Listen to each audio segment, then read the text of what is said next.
प्रिय बच्चों, आज हम क्षितिज पाठ्य पुस्तक के गद्य पाठ ल्हासा की ओर की चर्चा कर रहे हैं। यह पाठ राहुल सांकृत्यायन जी द्वारा यात्रा वृत्तांत यानी यात्रा वर्णन शैली में लिखा गया है। राहुल सांकृत्यायन जी का वास्तविक नाम केदार पांडेय था, लेकिन जब 1930 में उन्होंने श्रीलंका जाकर बौद्ध धर्म ग्रहण किया तब उनका नाम राहुल सांकृत्यायन हो गया। उन्हें महापंडित भी कहा जाता है क्योंकि वे बहुत सारी भाषाओं के जानकार थे। इस पाठ में उन्होंने तिब्बत के कठिन रास्तों के बारे में भी बताया है और वहाँ के सामाजिक जनजीवन के बारे में भी बताया है। यह यात्रा लेखक ने 1929-30 के दौरान की थी, पर उस समय भारतीयों को तिब्बत की सीमा में प्रवेश करने की अनुमति नहीं थी। इसलिए लेखक ने यह यात्रा भिखमंगे के छद्म वेश यानी छुपे हुए बनावटी वेश में की थी। वे बता रहे हैं कि यह नेपाल से तिब्बत जाने का मुख्य रास्ता है, लेकिन तब जब फरी कलिंगोंग का रास्ता नहीं खुला था तब केवल नेपाल की ही नहीं, हिंदुस्तान की भी बहुत सारी चीजें इसी रास्ते से आती जाती थी। इस प्रकार यह व्यापारिक मार्ग तो था ही सही, लेकिन एक सैनिक रास्ता भी यह था। इसीलिए यहाँ पर जगह जगह फौजी चौकियां बनी हुई हैं, दुर्ग यानी किले बने हुए हैं और उनमें चीनी पलटन यानी चीनी सेना की टुकड़ियां या समूह जो है वो वहाँ रहा करते थे। लेकिन आजकल वे सब फौजी मकान लगभग जो है वो जीर्ण शीर्ण हो गए हैं, गिर गए हैं और कई कुछ मकानों में, कुछ किलों में किसान रहने लगे हैं, तो वहाँ थोड़ी बहुत आबादी दिखाई देती है। ऐसे ही एक परित्यक्त यानी छोड़े हुए किले में, जिसमें अब चीनी पलटन नहीं रहती है, तो ऐसे ही एक किले में लेखक अपने मित्र सुमति के साथ चाय पीने के लिए रुके हैं। बच्चों, तिब्बत में यात्रियों के लिए कुछ परेशानियां हैं तो कुछ आराम की चीजें भी हैं। जैसे वहाँ पर जाति पाति, छुआछूत इत्यादि का बंधन नहीं है, महिलाएं पर्दा नहीं करती। इसलिए आप किसी भी घर में, चाहे आप अनजान हैं उस घर से, लेकिन आप उसके अंदर प्रवेश कर सकते हैं और वहाँ की महिला को यानी सास को, बहू को, किसी को भी अपने पास से चाय बनाने की सामग्री दे सकते हैं और वह आपको चाय बना करके और मिट्टी के टोटीदार बर्तन, जिसे वहाँ खोटी कहा जाता है, उसमें रख करके वह दे देती है। और इसके बाद यदि आपको फिर भी यदि संदेह है कि आपकी चाय में आपकी पूरी सामग्री, क्योंकि वहाँ की चाय हमारे यहाँ जैसी चाय नहीं बनती है, वहाँ सोडा, नमक और मक्खन डाल करके चाय बनाई जाती है, तो आपको लगता है कि मक्खन नहीं पड़ने वाला है आपकी चाय में, तो आप स्वयं वहाँ रसोई घर में जा करके और अपने लिए चाय मथ कर तैयार कर सकते हैं। केवल बहुत निम्न श्रेणी के जो भिखमंगे हैं उन्हीं को चोरी के भय से वहाँ अंदर प्रवेश नहीं करने दिया जाता।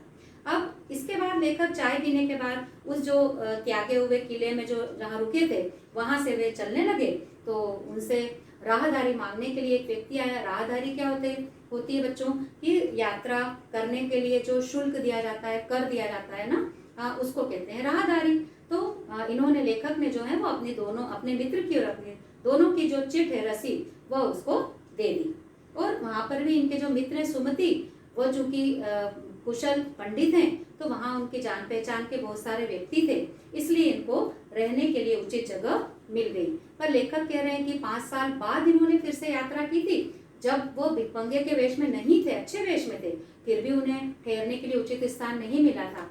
और इसका कारण उन्होंने ये बताया कि वहाँ के लोग छंग यानी जहाँ वहाँ की जो स्थानीय शराब है, मदिरा, वह पी करके शाम को बहुत कम अपने होशो-हवास दुरुस्त रख पाते हैं।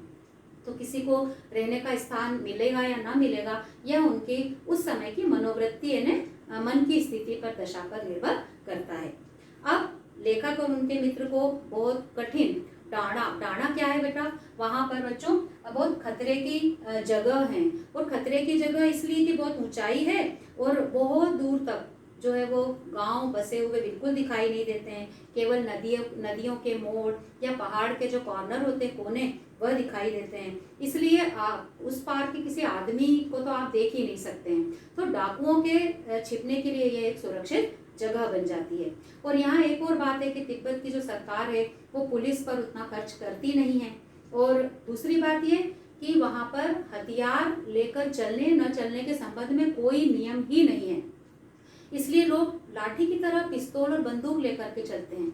तो वहां पर डाकू जो है वो यात्री को पहले जान से मार डालते हैं और उसके बाद देखते हैं कि उसके पास कुछ पैसा या मूल्यवान वस्तु है या नहीं। और वहां चूंकि निर्जन होता है या सुनसान, तो मतलब कोई खून भी हो जाए तो गवाह भी नहीं मिलते हैं। तो इसलिए वहां पर अक्सर ही लोगों को प्राणों का खतरा बना रहता है। और लेखक को इसलिए चिंता नहीं थी इस बात की, क्योंकि वे उस समय भिखमंगे के वेश में थे, और भिखमंगे के वेश में थे इसलिए उनको डाकुओं से उस समय खतरा नहीं था। उन्होंने अपने मित्र सुमति से कहा कि लंकोर चलना है, अगला पड़ाव इन्हें रुकने का स्थान हमारा वह है, तो 2 घोड़े ले लो, उस पर सामान भी रख लेंगे और हम उस पर बैठ भी लेंगे। तो वे घोड़ों पर सवार होकर अगले दिन जो है वो लंकोर के लिए चले। वहां पर उन्होंने पहले चाय पी और फिर डांडे के ऊपर पहुंचे। अब 17-18 हजार फीट की ऊंचाई पर वे पहुंच गए थे। अब क्या हुआ, बहुत सारे हिमालय के न जाने कितने श्वेत यानी सफेद शिखर यानी चोटियां उनको दिखाई दी, लेकिन भीटे की ओर दिखने वाले जो पहाड़ थे, भीटे की ओर यानी टीले के आकार जैसा जो ऊंचा स्थान होता है उसको भीटा कहते हैं। तो वहाँ जो पहाड़ थे उस तरफ से वह बिल्कुल नंगे थे, यानी उन पर ना तो बर्फ की सफेदी थी और ना हरियाली थी। ऐसे बढ़ते बढ़ते सबसे ऊंची चोटी पर पहुंचे लेखक, तो वहां उनको डांडे के देवता का स्थान मिला, और जिसे किस किस चीजों से सजाया गया था, पत्थरों के ढेर से, जानवरों के सींगों से और रंग बिरंगी जो कपड़े की छोटी छोटी झंडियां होती हैं उनसे सजाया गया था। और अब उनको उतराई पर चलना था। हम सब जानते हैं कि चढ़ाई कठिन होती है और उतराई जो है वो आसान होती है। तो वो 2 एक साथी भी यात्री चल रहे थे इनके साथ में। पर क्या हुआ कि लेखक का घोड़ा जो था वो अचानक धीमी गति से चलने लगा। लेखक समझे कि थकान की वजह से ऐसा कर रहा है, तो लेखक उसको मारना भी नहीं चाहते थे। जैसे ही उसको जोर लगाते आगे बढ़ने के लिए, वह और पीछे को आ जाता। समझ में ही नहीं आ रहा था कि वो आगे चल रहा है या पीछे चल रहा है। और फिर एक परेशानी और हुई लेखक को कि एक जगह जब पहुंचे तो 2 रास्ते निकलते हुए दिखाई दिए। लेखक ने लंकोर के लिए पहुंचने के लिए गलत रास्ता पकड़ लिया और मील 1.5 मील तक उस गलत रास्ते पर जब चल गए और वहां जब किसी से पूछा सही रास्ता, तब वह लौट करके सही रास्ते को पकड़कर पहुंचे। तब जो है सुमति 1 मील की दूरी पर जब वहां पर इंतजार करते हुए मिले, तो सुमति बहुत गुस्से में थे और बोले कि मैंने कितनी बार तुम्हारे लिए चाय गरम की और मतलब तुम इतनी देर लगा दी तुमने। तब लेखक ने बड़ी विनम्रता से जवाब दिया कि मित्र मैं क्या करता, मुझे घोड़ा ही धीमी गति का मिला था। पर बच्चों, सुमति की एक विशेषता है, जितनी जल्दी उनको क्रोध आता था उतनी ही जल्दी ठंडा भी हो जाता था। उनका गुस्सा शांत हो गया और लंकोर में अच्छी जगह पर वे दोनों रुके हुए थे, इसलिए वहां भी उनका अच्छी तरह से सत्कार हुआ। और बढ़िया रात को गर्मा गर्म थुक्पा क्या होता है, तिब्बत का एक जो है खाद्य पदार्थ या व्यंजन होता है ना। और पहले उनको चाय और सत्तू दिया गया। इस प्रकार उनकी वहां भी मेहमान नवाजी हुई। अब इसके बाद जो है लेखक और उनके मित्र तिंगरी के विशाल मैदान में पहुंचे और इस विशाल मैदान के अंदर एक छोटी सी पहाड़ी है। उस पहाड़ी का नाम है तिंगरी समाधि गिरी। अब यहाँ भी आसपास के गांव में तिंगरी में सुमति के जान पहचान के बहुत सारे लोग थे, यजमान थे, जहाँ ये धार्मिक क्रियाएं करते होंगे उनके घर में, या गंडे बांटने का काम। गंडे क्या होते हैं बच्चों, गंडे जो होते हैं वो मंत्र पढ़कर दिया जाने वाला कपड़ा पतला सा या धागा, तो उसको लोग पवित्र मानते हैं और उसको गले में या भुजाओं पर हाथ में जो है धारण करते हैं।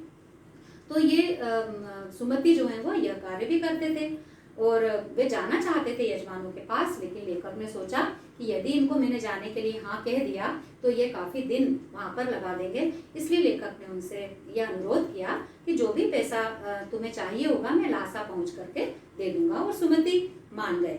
अब क्या हुआ कि इन्होंने चलना शुरू किया, लेकिन सुबह से चलना न शुरू करके 10-11 बज गए। इसलिए इनको कोई भरिया कौन होता है, जो सामान वहन करने का या ढोने का काम करता है ना। जैसे अपन स्टेशन पर कुली वगैरह की तलाश करते हैं ना, उसी प्रकार भरिया वहां पर सामान लेकर के यात्रियों का चलने का कार्य करता है। तो भरिया इनको मिला नहीं, तो कड़ी धूप में भी इनको अपना सामान पीठ पर लादकर तेज धूप में चलना पड़ा। अब तिब्बत की धूप जो होती है ना वो बड़ी कड़ी होती है। अब दोपहर के 2 बजे माथा आपका सूर्य के सामने है और बिल्कुल ललाट जो है माथा तप रहा है, लेकिन सेम टाइम है ना उसी समय आपका कंधा जो होगा वो बर्फ की तरह ठंडा हो रहा होता है ना। ये वहाँ के विचित्र मौसम की खासियत है। लेकिन एक बात और है कि यदि सिर पर आप मोटा कपड़ा रख लें तो जो है वो गर्मी कम हो जाती है।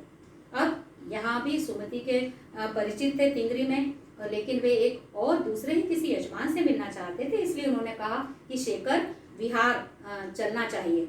और बच्चों, तिब्बत की जो जमीन है ना वो कई छोटे बड़े जागीरदारों में बटी हुई है, और इन जागीरों में जो भी जागीरदार होता है ना तो कुछ खेती वो खुद कराता है, और जो खेती कराने का काम जो करता है वो मजदूरों से कराता है। लेकिन इतनी श्रद्धा या आस्था होती है लोगों में कि वे मजदूर जो है वो बिना पारिश्रमिक है ना, बिना मजदूरी लिए भी आराम से खेतों में कार्य करने के लिए तैयार मिल जाते हैं। और ये जो ज्यादा हिस्सा है जागीरों का वो बौद्ध के मठों यानी विहारों के हाथ में है, और अपनी अपनी जागीर में जागीरदार खुद खेती कराता ही है, और जो है वो इसका इंतजाम देखने के लिए कोई बौद्ध भिक्षु भेजा जाता है। तो शेखर विहार में जब ये गए तो वहां पर जो बौद्ध भिक्षु थे उस खेती के मुखिया वो नमसे थे, और वो बड़े भद्र पुरुष थे। और ये बच्चों मालूम है, ये जो भी भिक्षु जिसको भेजा जाता है वो सामान्य लोगों के लिए किसी राजा से कम सम्मानीय नहीं होता है। वो भिक्षु जो नमसे थे वे बड़े सज्जन पुरुष थे, और बड़े प्रेम से लेखक और सुमति से मिले। यहाँ लेखक को एक बौद्ध मंदिर भी मिला जिसमें कंजूर क्या होता है बच्चों, बुद्ध वचनों के अनुवाद है ना, वो कंजूर कहा जाता है। तो हाथ से लिखी हुई वहां पर ये बुद्ध वचनों के अनुवाद की 103 पोथियां उस मंदिर में रखी हुई थी। लेखक को तो जैसे बढ़िया खुराक मिल गई पढ़ने की, वे वहां पर जो है आसन लगाकर बैठ गए। और ये जो पोथियां थी ना ये 15-15 किलो से कम वजन की नहीं थी, और बड़े सुंदर अक्षरों में लिखी हुई थी।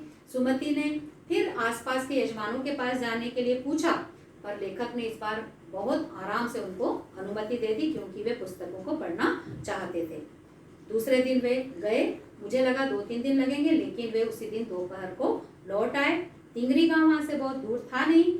हमने अपना अपना सामान पीठ पर उठाया और जो भिक्षु नमसे थे उनसे विदाई लेकर के और अपने गंतव्य की ओर चल पड़े। इस प्रकार बच्चों ये पाठ का सारांश था, और अब कुछ कठिन शब्दों पर नजर डाल लेते हैं। परित्यक्त का अर्थ होता है छोड़ा हुआ या त्यागा हुआ। पलटन यानी सेना।